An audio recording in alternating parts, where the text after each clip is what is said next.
자, 요즘 문모닝이라는 말이 있습니다. 뭐, 입만 열면 이제 문재인 전 대표를 탓하고 비난하는 이런 정치인들을 비꼬기 위해서 나온 말 같은데, 홍준표 경남지사도 가세한 거 보니까 대권의 뜻이 있어 보입니다.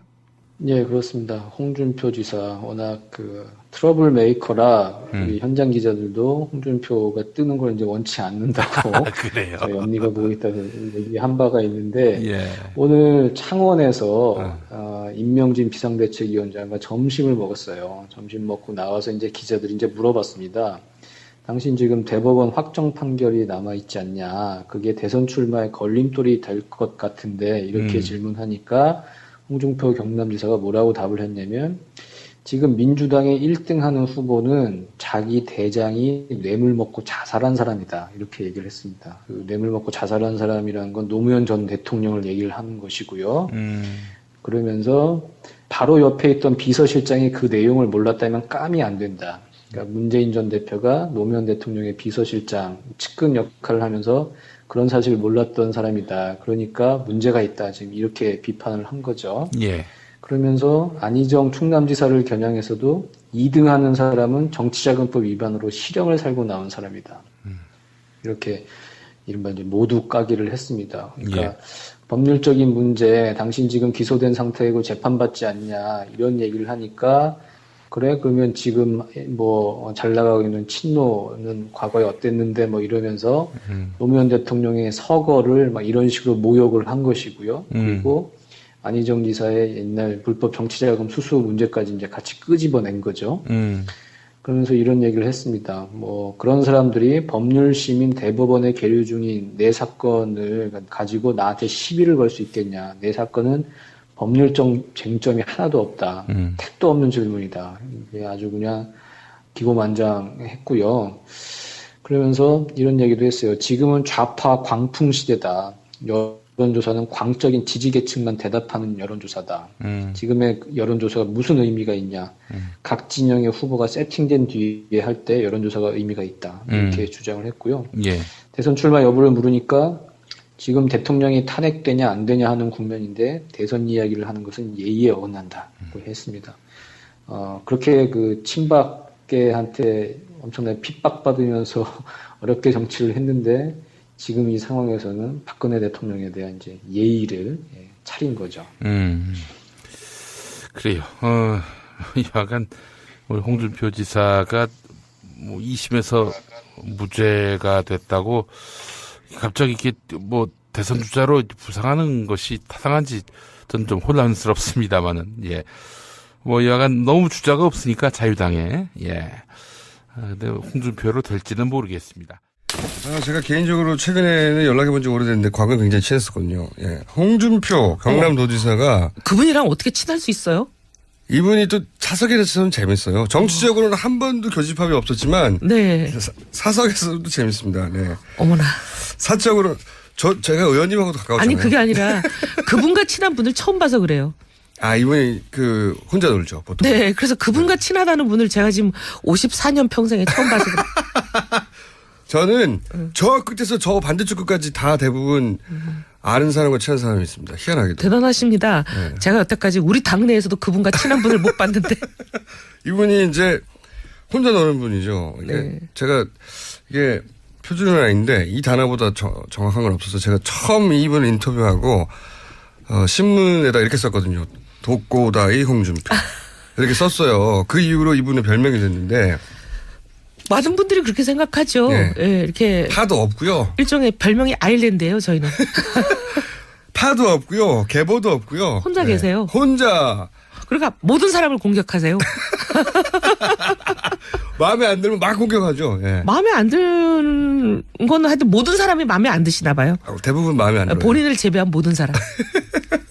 아니 개인적으로 호감을 갖고 있는 사람도 있는데 칭찬은 잘 안 하시고. 예. 자 어쨌든 이분이 또 갑자기 어젠가요?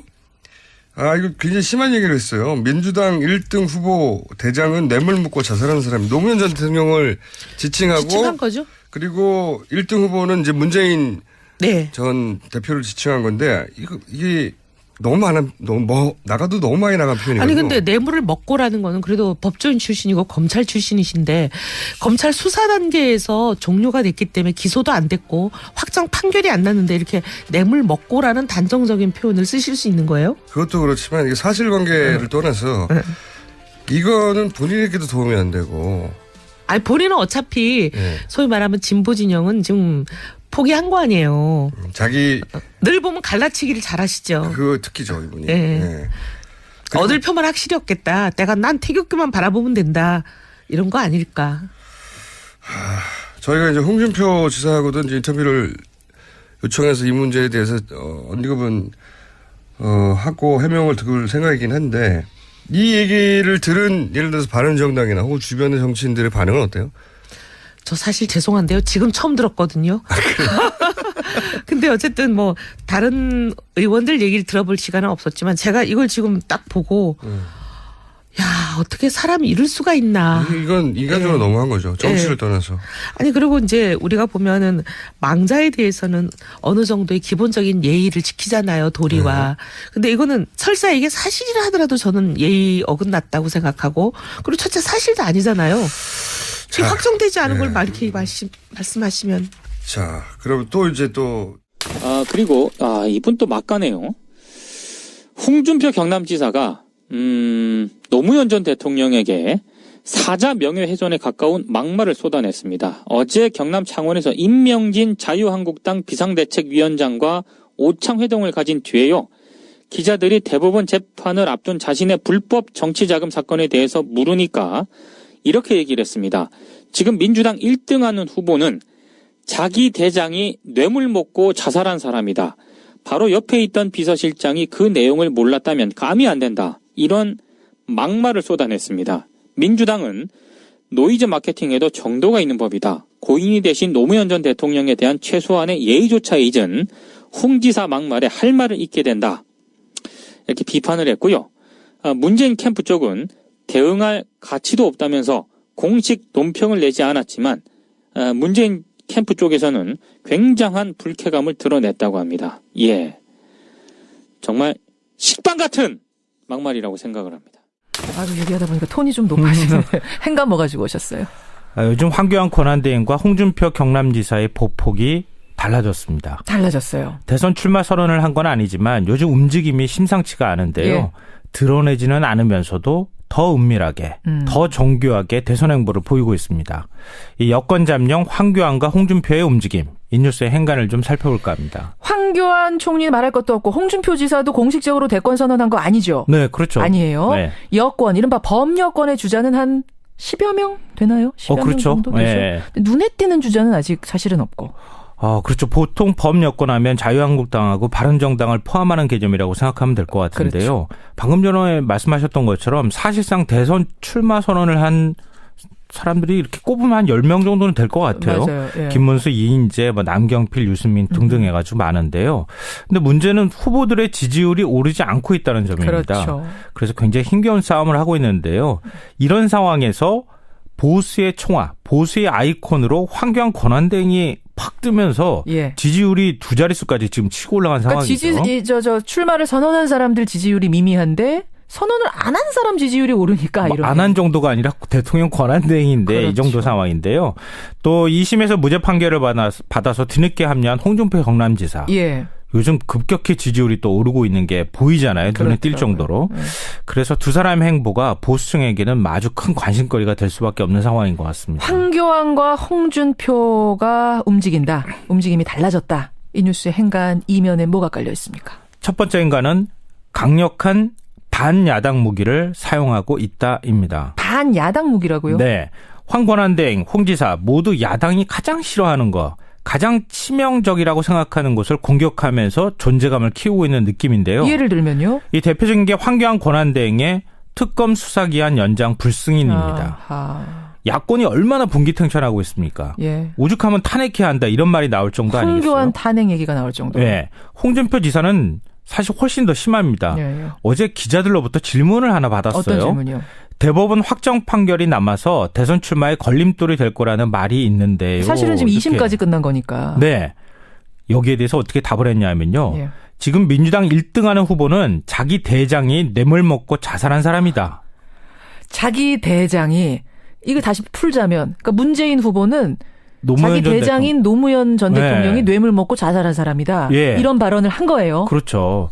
야권 특히 민주당에서 노무현 전 대통령을 비난하는 건 사실 도저히 용납할 수 없는 일이잖아요. 그렇죠. 더구나 대선 지지율 1위인 문재인 전 대표를 함께 싸잡아서 비난을 했기 때문에 훨씬 더 분노할 수밖에 없는데요. 민주당이 이 발언 때문에 발칵 뒤집혔죠. 네, 오후에. 맞아요. 이렇게 얘기했는데요. 인두겁 썼다고 사람 아니다. 어허. 인격 수양부터 다시 하라. 예. 이렇게 얘기했습니다. 예. 이게 뭡니까?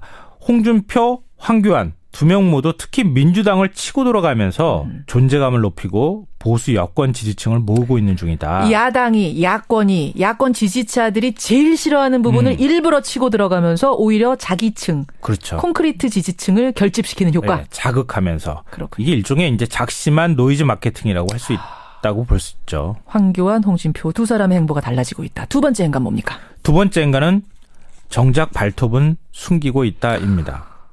발톱을 숨기고 있다고요? 아까 발톱을 드러내고 뭐 이렇게 공격한다 이렇지 않으셨어요? 아니요. 아니에요? 사자가 얼룩말 사냥할 때 협동해서 사자들끼리 한꺼번에 사냥을 하잖아요. 그렇죠. 집단 생활을 하니까요. 예, 예. 그렇지만 사냥이 끝나고 서열을 정할 때는 그럴 때는 각자 도생하는 거예요. 서로 죽을 때까지 공격하고 끝내 정적을 추방합니다. 아하. 지금은 두 명 모두 서로 발톱을 숨기고 야권을 향해서만 발톱을 드러내고 있는 것처럼 보이는데 예, 예. 하지만 머지않아서 아니 곧 한 달 이내로 황교안과 홍준표 모두 본색을 드러내서 서로 혈투를 벌일 것이다. 어떤 이런 식으로? 얘기입니다. 어떤 식으로요? 홍준표 지사는 얼마 전 친박을 양아치에 비유했잖아요. 그랬어요. 그러니까 조만간 그 연장선상에서 박근혜 대통령과 황교안은 운명 공동체였다. 아, 그런 식으로. 예, 현 탄핵 사태 책임론을 꺼내면서 공격을 할 가능성이 있고요. 황교안 대행은요? 황교안 권한대행은 홍 지사는 무죄가 아니다. 무죄 판결을 받은 사람이 아니다. 아직 대법원이 성완종 리스트 사건 최종 선고를 하지 않았다. 그러면서 법과 원칙을 내세우겠죠. 그리고 거세게 아마 역공을 펼칠 겁니다. 황교안 대행은 그러니까 출마한다는 전제하에 이런 일이 있을 수 있다. 그렇죠. 뭐 출마를 예, 아예 안 하게 되면 이렇게 발톱 드러낼 일은 없겠지만.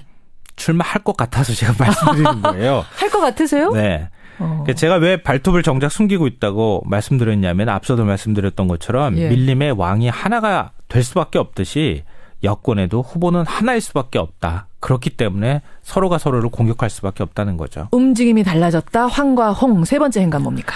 마지막 세 번째 행간은 이미 내심을 숨기지 못하는 상황이다입니다. 이미 숨기지 못하고 있다. 뭘 보면 그렇게 느끼십니까?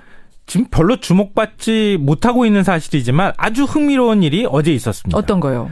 황교안 권한대행이 특검 연장을 거부한 그날 밤 예예. SNS 활동을 재개했습니다. 아, 황교안 권한대행이 SNS 활동 그동안 안 하던 걸 다시 시작했어요? 네. 어떻게요? 2월 27일 밤 11시에 예. 무역투자진흥회의 끝나고 난 다음이었거든요. 예. 그 사진과 함께 이런 글을 올렸습니다. 과거 한강의 기적을 만드는데 큰 기여를 했던 회의입니다. 때로는 화끈하게, 때로는 차근차근 함께 노력해서 무역과 투자를 획기적으로 늘려나가자고 다짐했습니다. 예. 그렇습니다. 우리는 할 수 있습니다. 이렇게 얘기했어요. 아니 뭐 SNS라는 거를 올릴 수 있는 거잖아요. 여기다가 무슨 의미를 부여하시는 거예요? 황 총리가 작년 12월 9일 박 대통령 탄핵 소추안이 통과된 뒤로 SNS를 계속하기 시작했는데요. 예. 본격적으로 그동안 한동안 한 열흘 정도 안 하다가 갑자기 이 수사기한 연장이 무산된 그날 이제 이걸 올렸다는 거예요. 예, 글 예. 내용도 그렇지만 황 권한대행이 정치를 SNS로 하고 있다 이렇게 볼 수 있는 거죠. 홍준표 지사는 어떻습니까? 임명진 비대위원장 만나는 것 자체가 정치인데요. 식사 정치라는 말 있잖아요. 그렇죠. 곧 서울에서 뵙겠습니다. 이런 의미심장한 말도 던졌습니다. 그러니까 두 사람이 뭔가 몸풀기는 완전히 하지 않았지만 예. 몸을 서서히 풀면서 지금 서로 발톱을 숨기고 있는 중이다. 이렇게 얘기할 수 있을 것 같습니다. 여기까지 황과 홍 이야기 김성환 씨 수고하셨습니다. 네, 고맙습니다.